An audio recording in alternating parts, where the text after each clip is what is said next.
जरा सोचिए, क्या ऐसा हो सकता है कि ट्रेडिंग के कुछ नियम जो 1949 में लिखे गए थे, वो आज के एआई पावर्ड बाजारों में भी उतने ही कारगर हों? आज हम डब्ल्यू.डी. गैन की क्लासिक किताब 45 इयर्स इन वॉल स्ट्रीट के कुछ राज खोलेंगे और देखेंगे कि उनके ये पुराने सिद्धांत आज भी हमें क्या सिखा सकते हैं। तो चलिए सबसे पहले मिलते हैं डब्ल्यू.डी. गैन से। ये ट्रेडिंग की दुनिया के एक लेजेंडरी और सच कहूं तो कुछ हद तक एक रहस्यमयी शख्स थे। उन्होंने अपनी पूरी जिंदगी बाजार के छिपे हुए पैटर्न्स को डिकोड करने में लगा दी। देखिए, गैन के लिए बाजार कोई जुआ नहीं था, बल्कि एक पहेली थी, एक ऐसा कोड जिसे वो हर हाल में सुलझाना चाहते थे। और ज्ञान का सबसे बड़ा विश्वास क्या था? ये कि बाजार में कामयाबी किस्मत का खेल नहीं, बल्कि सही ज्ञान का नतीजा है।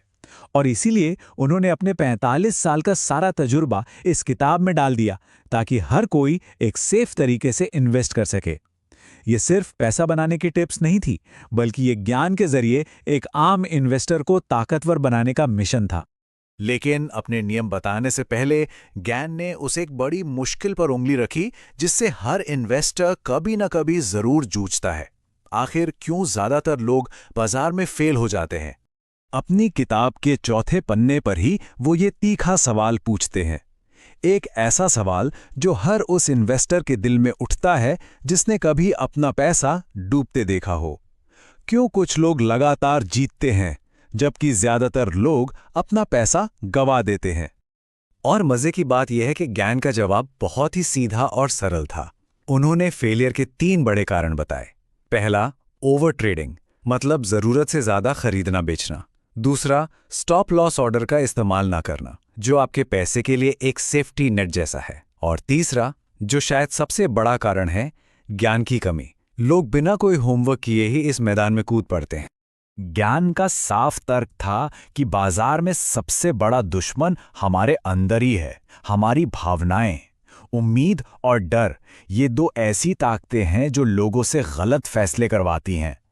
उम्मीद में लोग महंगे से महंगा खरीद लेते हैं और डर में घबराकर सब कुछ बेच देते हैं, अक्सर बड़े नुकसान में। मतलब वो भावनाओं पर चल रहे हैं, किसी प्लान या लॉजिक पर नहीं। तो इस इमोशनल रोलर कोस्टर का हल क्या था? गैन के सफलता के नियम। एक ऐसा सिस्टम जहां भावनाओं की नहीं, सिर्फ और सिर्फ नियमों की चलती है। उन्होंने ट्रेडिंग को देखने का नजरिया ही बदल दिया। ये कोई जुआ नहीं है, ये एक प्रोफेशन है। जैसे एक डॉक्टर या इंजीनियर बनने के लिए पढ़ाई, तैयारी और सख्त नियमों को मानना पड़ता है, ठीक वैसे ही ट्रेडिंग में कामयाबी के लिए भी अनुशासन और मेहनत जरूरी है। ये कोई पार्ट टाइम शौक नहीं, बल्कि एक सीरियस बिजनेस है। और उनके इस पूरे सिस्टम की नींव क्या थी? 1 नंबर 24।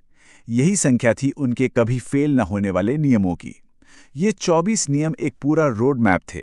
कब खरीदें, कब बेचें, रिस्क कैसे मैनेज करें और सबसे जरूरी, अपनी भावनाओं पर काबू कैसे रखें। चलिए अब जरा देखते हैं कि ये नियम असल में काम कैसे करते हैं।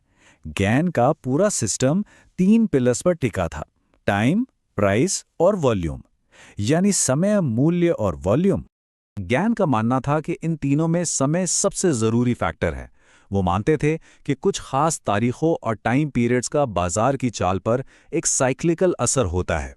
उनके लिए कब खरीदना या बेचना है, ये क्या खरीदने से कहीं ज्यादा जरूरी था। और वो इसमें कितने सटीक थे, इसका अंदाजा आप इस टेबल से लगा सकते हैं। उन्होंने साल के कुछ खास दिनों और हफ्तों की पहचान की जहां ट्रेंड के बदलने की संभावना सबसे ज्यादा थी, जैसे 7 से 10 जनवरी या 20 से 27 मार्च। ये कोई तुक्का नहीं था, बल्कि पूरी तरह से हिस्टोरिकल पैटर्न पर आधारित कैलकुलेशन थी। अच्छा, समय के बाद उन्होंने प्राइस यानी मूल्य पर भी बहुत ज्यादा ध्यान दिया। उनका मानना था कि कुछ खास परसेंटेज लेवल्स, सपोर्ट और रेजिस्टेंस की अदृश्य दीवारों की तरह काम करते हैं। बाजार कहीं भी नहीं रुकता या पलटता, वो अक्सर इन गणित के हिसाब से जरूरी लेवल्स पर ही रिएक्ट करता है। और इन सारे लेवल्स में से वो 50% के लेवल को सबसे ज्यादा जरूरी मानते थे। मतलब किसी भी बड़े हाई और लो के ठीक बीच का लेवल। ये एक तरह का बैलेंस पॉइंट था। इसके ऊपर बाजार को मजबूत माना जाता था और इसके नीचे कमजोर। उनके लिए इस 50% के लेवल का टूटना एक साफ, बिना किसी इमोशन वाला सिग्नल था कि अब ट्रेंड बदल चुका है। यहां कोई उम्मीद या डर की जगह नहीं थी, सिर्फ एक साफ संकेत था कि बाजार की दिशा बदल गई है और अब अपनी स्ट्रैटेजी बदलने का वक्त आ गया है। और आखिर में बात करते हैं उस नियम की जिसे गैन बाजार में टिके रहने की गारंटी मानते थे। ये वो नियम है जो सीधे तौर पर लोगों के फेल होने के दूसरे सबसे बड़े कारण पर वार करता है। रिस्क को लेकर उनका नियम पत्थर की लकीर था। कोई भी ट्रेड लेने से पहले ही ये तय कर लो कि आप गलत कहां साबित होंगे। ये एक छोटी सी गलती को बड़ी तबाही बनने से रोकने का इकलौता तरीका है। ये आपकी कैपिटल को बचाने वाला सबसे बड़ा हथियार है। तो इन सभी नियमों का निचोड़ क्या है? वो एक सीख क्या है जो इतने सालों बाद भी उतनी ही सच है?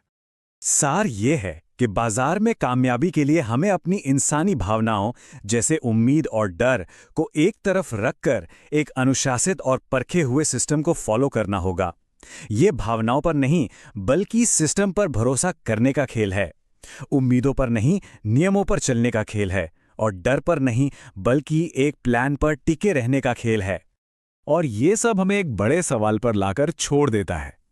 एआई और सुपरफास्ट एल्गोरिदम के इस दौर में क्या गैन के 70 साल पुराने पेन और पेपर वाले नियम आज भी काम करते हैं? क्या टेक्नोलॉजी ने बाजार को इतना बदल दिया है, या फिर इंसानी डर और लालच का खेल आज भी वैसा ही है जैसा तब था?